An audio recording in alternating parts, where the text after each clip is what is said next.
예수님 부활이 얼마나 기가 막힌 사건인지, 얼마나 놀라운 사건인지, 그리고 우리에게 얼마나 기쁘고 좋은 사건인지 우리는 아직도 미처 다 알지 못해서 우리는 아직도 다 기뻐하지 못하고 있습니다. 여러분, 이 세상에서 가장 좋은 일, 가장 기쁜 일, 최고의 일이 바로 예수님의 부활입니다. 할렐루야. 웃으면 큰 돈을 벌 수 있는데요. 5분만 웃어도 500만 원보다 더 가치 있는 엔돌핀이 우리 체내에서 아주 힘있게 돈답니다. 그러니까 5분만 기쁘게 웃어도 500만 원어치 이상이 되는 엔돌핀이 도는데 우리는 부활의 기쁨을 가지고 영원히 기뻐합니다. 그건 돈으로 계산이 될까요? 안 될까요? 돈으로 계산이 안 돼요. 오늘 전 여러분들이 바로 그렇게 수지 받은 분들이 되신 줄로 믿고 하나님께 찬양을 드립니다.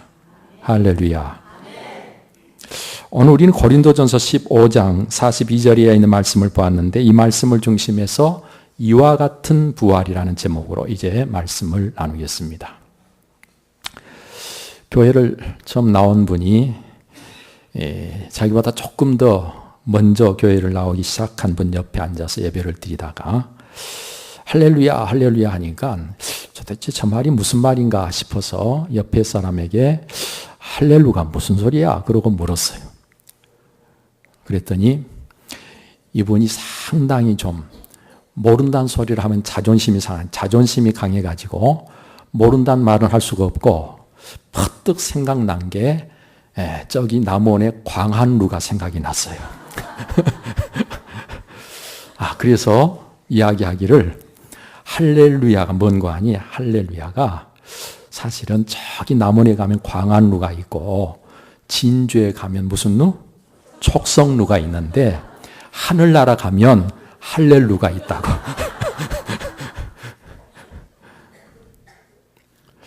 여러분, 모르면 모른다는 게 제일로 좋습니다. 모르면 모르는 것이 그게 제일로 좋은 거예요. 모른다는 걸 아는 게 아는 거예요. 그런데 세상 사람들이 모른다는 거를 모르니까 문제가 심각해지는 거예요. 모르는 걸 아는 것만큼 위대한 게 없습니다. 오늘 저는 여러분들이 하나님 앞에서 이것은 좀 알았으면 좋겠다 싶어서 묻습니다. 여러분, 믿음장이 어디지요? 예. 그래요. 믿음장은 고린도전서 11장. 고린도전서 11장 15장? 히브리서 11장이 믿음장입니다. 믿음이 뭔가를 우리에게 설명해 주는데 처음부터 끝까지 믿음을 이야기하고 있는 성경장이 히브리서 11장입니다. 그래서 우리는 그 히브리서 11장을 믿음장이라 그렇게 부릅니다. 여러분, 그러면 고린도전서 15장은 무슨 장이죠? 부활장. 고린도전서 15장은 처음부터 끝까지 예수님의 부활에 대해서 우리에게 증거하고 있는 부활장입니다. 부활장이라 말하는 이 고린도전서 15장을 보면 크게 세 부분으로 나누어서 이야기하고 있는데 그 내용을 간략하게 요약해서 말씀을 드리면 첫 번째는 예수 그리스도의 부활이 성경대로 일어난 실제적 사건으로 이 사건을 경험한 사람들이 많은데 그 중에 사도 바울인 자기 자신도 경험한 사건이 바로 부활 사건이라고 이야기하고 있습니다. 두 번째로 이야기하고 있는 내용을 보면 부활을 믿지 못하는 자들, 이성적으로 이를 수용하지 못하는 자들에게 부활이 없다고 한다면 어떻게 될 것인가를 증거하면서 부활이 없다면이라고 하는 질문, 반문을 통해서 부활이 반드시 있어야 된다고 하는 사실을 강조하고 있는 것이 두 번째인데 특별히 거기서 그와 함께 예수님 한 사람의 부활이 그 한 사람의 부활로 끝나지 아니하고 예수 그리스도 안에서 모든 사람의 부활이 되었다는 사실을 증거하고 있습니다. 세 번째 부분은 부활의 성격을 이야기하고 있는데 몸의 부활이 어떻게 되어지는지를, 특별히 그 부활이 어떤 성격의 부활인지를 우리에게 설명해 주고 있습니다. 우리는 이 시간 이 부분에 대해서 우리가 함께 말씀을 나누려고 합니다. 우리가 예수 그리스도와 함께 그분 안에서 부활하게 되는데 그 부활이 어떻게 되어지는지를, 어떻게 가능한지를 말씀하시고 계신데요. 먼저 사도 바울은 뿌리는 씨를 통해서 좀 생각을 해보자고 우리에게 권면합니다. 밭에 나가서 씨를 뿌리면 씨가 땅 속에 묻히게 되는데 땅 속에 묻힌 씨는 땅 속에서 숨이 막히고 땅 속에서 그 수분으로 인해서 썩어지고 결국은 그 씨는 그 땅 속에 묻혀서 흙이 되는 것처럼 보이지만 사실은 그 속에 생명이 있어서 싹이 나고 그 싹이 자라게 되는데 그 싹이 자라서 새로운 형체를 가지고 새 생명으로 살게 된다는 것입니다. 여러분, 씨를 아무리 쪼개봐도 그 속에 그 형체가 들어있지 않음에도 불구하고 하나님은 그 씨가 땅에 묻혀서 썩으면 사실은 거기 그 씨에다가 새로운 형체의 몸을 주어서 다시 살게 하시더라, 그런 말이에요. 죽은 자의 부활도 이와 같다고 외치면서 사도 바울은 죽은 자의 부활은 가장 극적인 변화, 완전히 새로워지는 변화, 말로 할 수 없이 영광스러운 변화가 바로 부활이라고 증거하고 있습니다. 예수 그리스도의 부활은 가장 극적인 변화입니다.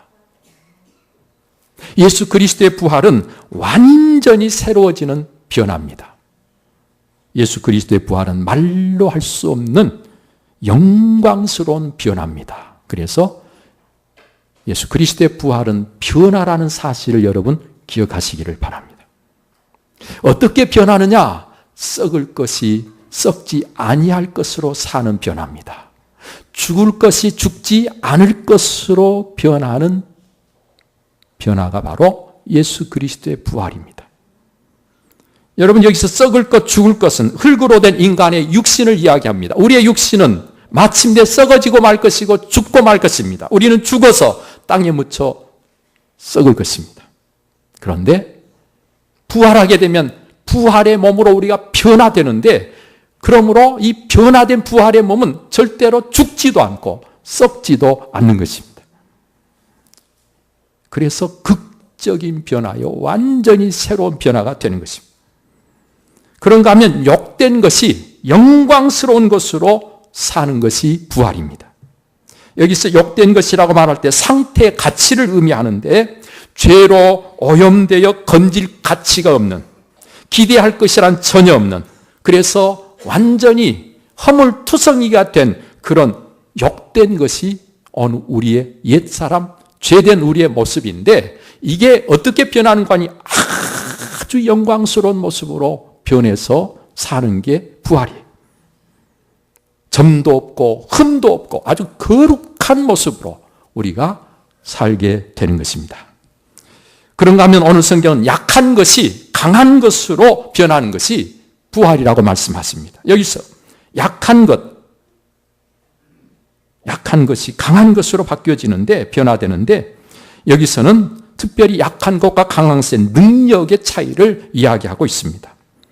우리는 흙으로 빚어진 질그릇과 같습니다. 그래서 깨지기 쉽습니다. 우리는 쉽게 병듭니다. 그리고 상처를 입습니다. 그리고 마침내 늙어집니다. 이게 바로 우리의 약함입니다. 그런데 강한 것으로 변화되어 영원히 살게 되는데, 그 강한 것은 아무도 우리를 해할 자가 없습니다. 질병도 사고도 그 어떤 것도 우리를 해할 것이 없어요. 그래서 강한 자로 삽니다. 여러분, 병이 드는 것은 내가 약해지니까 병이 드는 거 아니에요. 내가 강하면 병도 안 드는 것입니다. 그래서 강한 자로 산다고 하는 것은 바로 그런 의미를 가지고 있습니다. 그런가 하면 육의 몸이 변하여 아주 신령한 몸으로 사는 게 부활입니다. 본질에 대해서 말씀하고 있는데요. 죄된 성품, 자기 욕심을 따라 사는 우리의 삶이 완전히 변해서 신의 성품, 하나님의 성품을 가지고 하나님의 뜻을 이루어가는 삶을 사는 것이 부활의 몸입니다. 그런가 하면 흙에 속한 자가 하늘에 속한 자로 변화되는 것이 부활인데, 흙에 속한 자라고 하는 것은 아담의 후손이라는 말이고 땅에 속한 자다, 땅에서 난 자라는 의미입니다. 그러나 오늘 우리는 이렇게 땅에 속한 자로, 땅에서 난 자로, 아담의 후손으로 살던 우리가 이제는 예수 그리스도 그분 안에서 그분의 생명으로 하나님께로부터 난 자가 되어 사는 것입니다. 다시 말하면 불완전하고 죄 가운데 있는 존재가 이제는 완전하고 아주 영광스럽고 거룩한 존재로 살게 되는 것을 오늘 성경은 부활이라고 말씀하시고 계십니다. 그럼 이런 일이 언제 벌어지는가? 언제? 오늘 성경은 마지막 나팔에 우리가 이런 변화를 경험하게 된다는 거예요. 데살로니가전서 4장 16절 말씀에 보면 이런 말씀이 있습니다. 주께서 호령과 천사장의 소리와 하나님의 나팔 소리로 친히 하늘로부터 강림하시리니 그리스도 안에서 죽은 자들이 먼저 일어나고 그 후에 살아있는 자들도.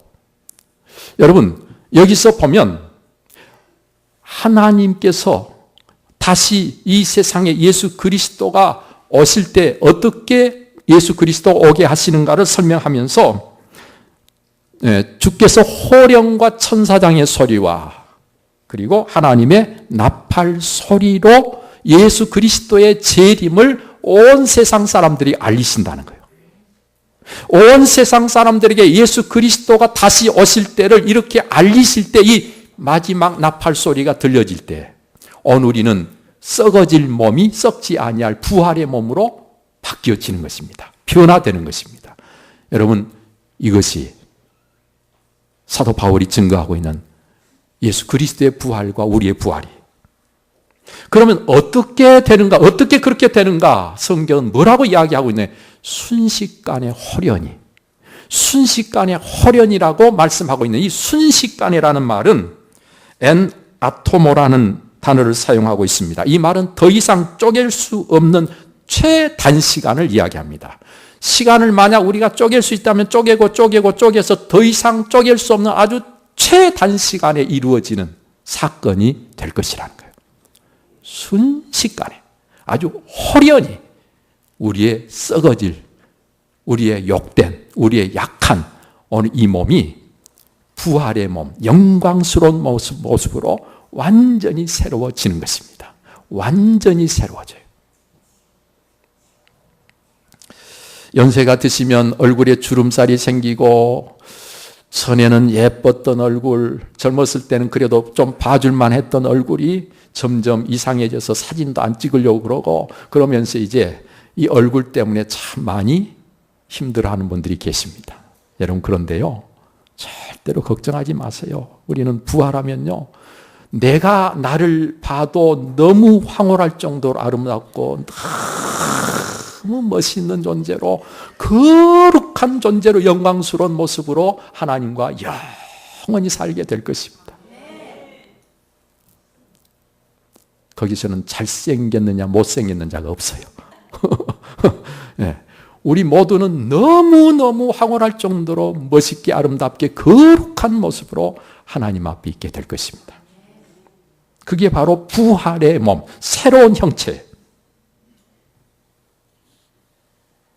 여러분, 이것을 사도 바울은 비밀인데 우리에게 이야기한다고 이야기하고 있습니다. 비밀인데 내가 비밀을 너희한테 말하겠다.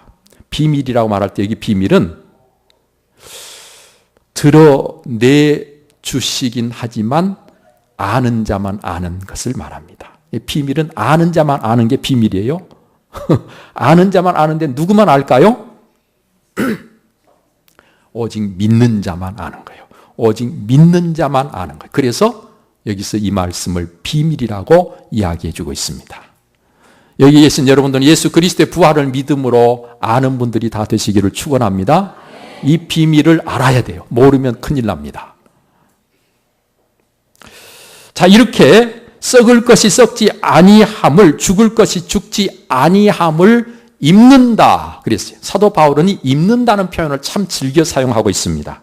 그래서 긍휼과 자비와 겸손과 온유와 오래 참음을 옷 입고, 그래서 골로새 3장 12절에 이렇게 말씀하고 있고, 또 그리스도로 옷 입었느니라 그렇게도 표현하고 있습니다. 갈라디아 3장 29절에 빛의 갑옷을 입자 그렇게도 표현하고 있습니다. 로마 13장에서. 여러분, 옛 사람을 벗어버리고 의와 진리와 거룩함으로 지으심을 받은 새 사람을 입으라. 그래서 입으라. 여기서 입는다는 표현은요, 옷을 벗고 입을 때 사용하는 단어입니다. 옷을 말이죠. 이 더러운 옷을 벗어버리고 깨끗한 옷을 입으면 얼마나 단정하고 깨끗해 보입니까? 오늘 우리 찬양대가 옷까지도 이렇게 탁 바꿔 입고 나와서 착 찬양을 하니까 늘 가운을 입던 때하고 좀 다르잖아요. 여러분, 옷을 갈아입으면 달라집니다. 마치 이처럼 우리가 부활의 몸을 입으면 달라져 버린단 말이에요. 예, 그것을 오늘 성경이 이야기하려고 하는 것입니다. 오늘 본문 마지막 절 우리 다 같이 한번 읽겠습니다. 오늘 본문의 마지막 절 54절 읽겠습니다. 이 썩을 것이 썩지 아니함을 입고 이 죽을 것이 죽지 아니함을 입을 때에는 사망을 삼키고 이기리라고 기록된 말씀이 이루어지리라. 사망을 삼키고 이기리라. 사망을 삼키고 이기리라. 이 말씀이 이 말씀은 어디 있는 말씀인고 하니 이사야 25장 8절에 있는 말씀인데, 이 말씀이 이루어지리라고 하는 것이 이루어진다는 거예요. 기록된 이 말씀이 그대로 이루어져요. 예수님의 무엇을 통해서? 부활을 통해서. 예수님의 부활은 그러므로 어떤 사건인고 하니 변화의 사건인데, 또 이 사건은 사망을 삼켜버린, 무엇이? 생명이 사망을 삼켜버린 거예요. 그래서 생명이 사망을 이긴 거예요. 그래서 예수님의 부활은 생명이 사망을 이긴 사건이라는 말씀입니다. 승리의 사건. 어떤 승리? 생명의 승리의 사건. 여러분, 그러므로 예수님의 부활을 단순히 죽었다가 산 것으로만 생각하면 안 되고, 예수님의 부활은 사망을 이긴 사건이라는 사실을 잊어서는 안 된다는 사실, 여러분 꼭 기억해 주시기를 바랍니다. 사망을 영원히 멸하실 것이라. 사망을 영원히 멸하실 것이라. 주 여호와께서 모든 얼굴에서 눈물을 씻기시며 자기 백성의 수치를 온 천하에서 제하시리라. 여호와께서 이같이 말씀하셨느니라. 이렇게 기록된 것이 이사야 25장 8절의 말씀인데, 이 말씀이 예수 그리스도의 부활을 통해서 이루어진 것입니다. 여러분, 따라서 이렇게 부활의 믿음을 가진 사람들은 오늘을 살 때 어떻게 살아야 되는가를 사도 바울은 딱 두 가지로 간략하게 이야기합니다. 여러분들이 예수 그리스도의 부활을 정말 믿는다면 어떤 경우라도 늘 감사하며 살아야 됩니다. 예수 그리스도를 정말 믿는 사람은, 그리고 그의 부활을 믿는 사람은 그 어떤 상황 속에서든지 감사할 수 있어야 돼요. 그게 부활을 믿는 사람의 참 모습입니다. 두 번째로 사도 바울은 우리에게 무엇을 이야기하는 거 아니? 정말 예수 그리스도의 부활을 믿는다면 흔들리지 말고 주의 일을 더욱 힘쓰는 자가 되어야 한다 그랬어요. 부활이 있기 때문에 우리가 수고한 것이 헛되지 않습니다. 부활이 있기 때문에 우리는 이 땅에서 우리가 주님 위해서 살았던 모든 삶이 다 의미를 갖고 가치를 갖고 하나님 앞에 서는 그날에 그 모든 것이 상급이 될 것입니다. 그래서요, 부활을 믿는 사람은 하나님의 일을 위해서는 얼마든지 땀 흘리고 얼마든지 희생하고 얼마든지 그 일을 위해서 헌신할 수가 있는 거예요. 흔들리지 않고 계속해서 주의 일을 힘쓰는 사람이 부활의 신앙을 가진 사람이다. 할렐루야. 제가 전에 울릉도를 가는데요, 배를 타고 가는데 처음에는 좋았는데 얼마나 힘든지 막 멀미가 돼가지고, 멀미가 나와가지고, 와, 그렇게 힘들고 어려운, 다시 가라 하면 그렇게 못 가겠어요. 멋모르고 아무것도 준비하지 않고 아무것도 안 하고 그냥 가가지고 나는 괜찮을 거라 생각하고 갔다가 아주 혼이 났어요. 근데 멀미가 왜 납니까? 배가 흔들리니까 멀미가 오는 거 아니에요. 우리의 인생이 흔들리면 안 됩니다. 저와 여러분들의 믿음이 흔들리면 안 됩니다. 그러면 여러분 인생이 아주 힘들어져요. 힘들어져요. 그런데 흔들리지 않고 주의 일을 힘쓰는 사람이 되려면 무슨 신앙을 가져야 돼요? 부활신앙. 부활신앙을 가져야 돼요.